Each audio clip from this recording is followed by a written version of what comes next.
الفن الاول قول فی القواعد الکلیہ. تو فن اول قواعد کلیہ کے بارے میں یہ قول ہے. الاولی لا ثواب الا بالنیت. کسی بھی عمل کا ثواب مرتب نہیں ہے مگر نیت ہی بنا پر. اس کی مشائخ نے صراحت کی ہے فقہ کے چند مقامات میں. ان میں سے پہلا ہے وضو.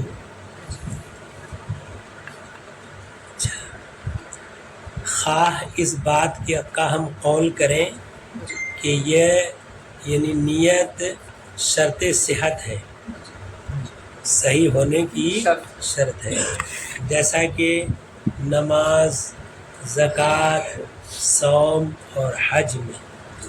ٹھیک ہے، یعنی نماز اگر آدمی نے پڑھی اور نیت نہیں ہے تو نماز ہوگی ہی نہیں. نیت شرط صحت ہے کہ اس عبادت کا صحیح ہونا نیت پر موقوف ہے.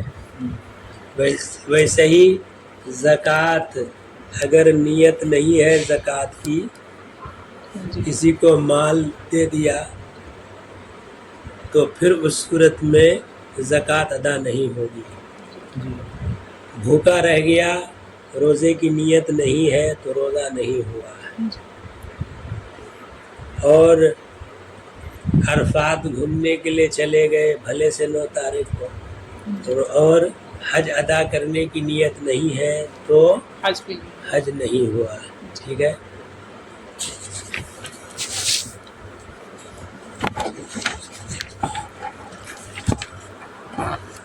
اولا اس کا تعلق یہاں سے کہ شرط صحت ہے یا شرط صحت نہیں ہے. کما فی الوضو والغسل، کہ وضو اور غسل میں نیت ہے لیکن شرط صحت نہیں ہے. ٹھیک ہے، اگر دریا پار کرنے کے ارادے سے ڈبکی لگاتا ہوا اس پار پہنچ گیا، وضو غسل ہو گیا اگرچہ نیت نہیں کی. ٹھیک ہے نا. ایسے ہی اعضائے اربعہ پر پانی بہا لیا اور وضو کی نیت نہیں ہے تب بھی وضو ہو گیا، کیونکہ نیت یہاں شرط صحت نہیں ہے. ٹھیک ہے نا. ہاں، اجرائے ثواب نہیں ہوگا. ٹھیک ہے نا، ثواب اسی وقت ملے گا جبکہ نیت ہو. ٹھیک ہے، تو بغیر نیت کے ثواب نہیں ہے، چاہے عبادات کے باب وہ عبادات مقصودہ ہوں یا عبادات غیر مقصودہ. ٹھیک ہے نا. والا ہادہ قرروا، اور اسی پر انہوں نے تقریر کی ہے حدیث انما الاعمال بالنیات کی، انہ من باب المقتضی. یہ جو ہے یہ حدیث باب مقتضی سے ہے. کیا مطلب کہ یہاں انما الاعمال بالنیات کہ اعمال نیتوں پر ہے، تو یہ جملہ بتا رہا ہے کہ بطریق اقتضاء النص یہاں کچھ مقدر ہے. ٹھیک ہے نا. ہاں، کیونکہ اذ لا یصح بدون التقدیر، بغیر تقدیر کے بغیر مقدر مانے حدیث کا مفہوم صحیح نہیں ہو پاتا. کیوں؟ اس لیے کہ اعمال بغیر نیت کے نہیں پائے جاتے. انما الاعمال بالنیات ظاہر معنی یہ ہوا کہ عمل نہیں ہوتے بغیر نیت کے.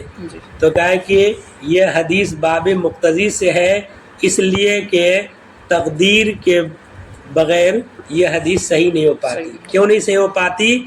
اس لیے کہ اعمال نیت کے بغیر کثرت سے پائے جاتے ہیں. ٹھیک ہے نا، بغیر نیت کے عمل پا لیے جاتے ہیں کثرت سے. فقدروا مضافاً تو ان لوگوں نے ایک مضاف کو مقدر مانا جی اور وہ کیا ہے حکم. تو کیا مانا انما حکم الاعمال بالنیات. ٹھیک ہے. وَهُوَ نوعان اور یہ دو قسموں پر ہے. کون؟ حکم. دو قسموں پر ہے. حکم اخروی اور حکم دنیاوی. جی حکم اخروی هو الثواب واستحقاق العقاب. جی ثواب اور عقاب کا استحقاق. ثواب مرتب ہونا اور عقاب کا مستحق ہونا. یہ تو ہو گیا حکم اخروی. اور حکم دنیاوی وہو الصحت والفساد، صحیح ہونا اور فاسد ہونا. وقد اريد حکم یہاں حکم مضاف محذوف ہے. حکم کی دو قسمیں ہیں مگر بالاجماع اس جگہ حکم اخروی مراد لیا گیا. حکم اخروی. اب کیا ہوا حکم اخروی؟ اجماع کی وجہ سے. الا انه لا ثواب ولا عقاب الا بالنیت. اس بنا پر کہ ثواب اور عقاب نہیں ہے مگر نیت سے. جب بالاجماع حکم اخروی مراد ہے فانتفل آخر، دوسرا حکم دنیاوی صحت و فساد والا وہ منتفی ہو گیا. کس بات کے منتفی ہو گیا؟ ان یکون مراد، وہ مراد لیا جائے، مراد نہیں لیا جائے گا. جب ایک مراد ہو گیا تو دوسرا مراد نہیں ہوگا. کہ جب حکم دو طرح کا ہو گیا اور گویا کہ دونوں کے درمیان مشترک ہے تو مشترک کا ایک معنی اگر مراد لے لیا جاتا ہے تو دوسرا معنی مراد نہیں لیا جائے گا. اچھا، یا دوسرا مراد نہیں ہوگا. کیوں مراد نہیں ہوگا؟ اما لأنہ مشترک، یا تو اس وجہ سے دوسرا مراد نہیں ہوگا کہ وہ مشترک ہے.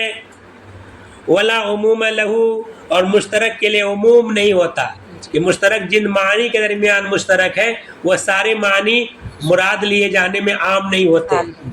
ایک مراد ہوگا تو دوسرا نہیں ہوگا. اچھا، یا اس وجہ سے کہ یہاں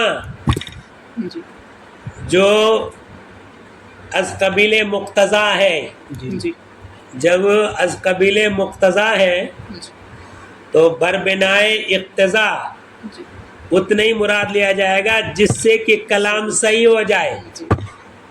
حکم اخروی مراد لینے سے کلام صحیح ہو گیا تو اب زیادہ مراد نہیں لیا جائے گا.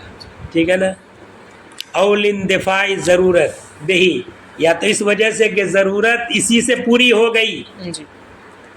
کون سی ضرورت؟ من صحت الکلام بہی، کلام کا اس کے ذریعے سے صحیح ہو جانا. انما الاعمال بالنیات والی حدیث کا جملہ جو ہے وہ جب مراد حکم اخروی لیں گے تو یہ معنی اب صحیح ہو جا رہا ہے کلام. فلا حاجت الی الاخر، تو اب دوسرا والا صحت و فساد دنیاوی والا اس کی حاجت ہی باقی نہ رہی.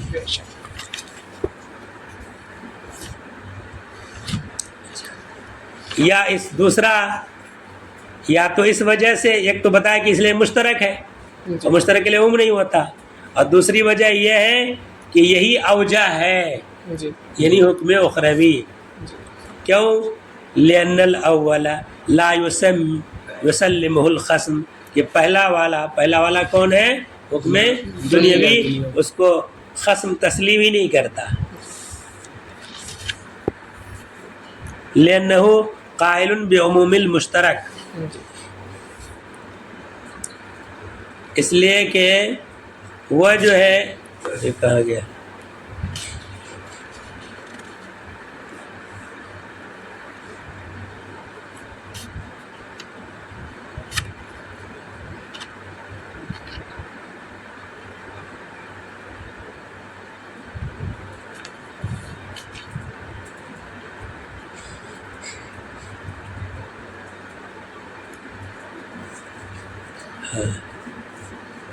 اس لیے کہ وہ قائل ہیں عموم مشترک کا.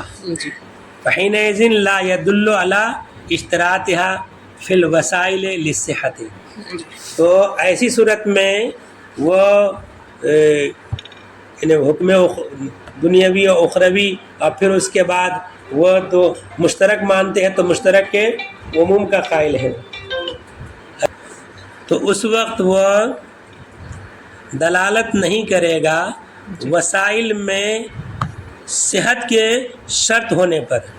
جو وسائل ہیں کسی ایک تو بذات عبادت اور ایک دوسری عبادت کو حاصل کرنے کا وسیلہ، تو وسائل میں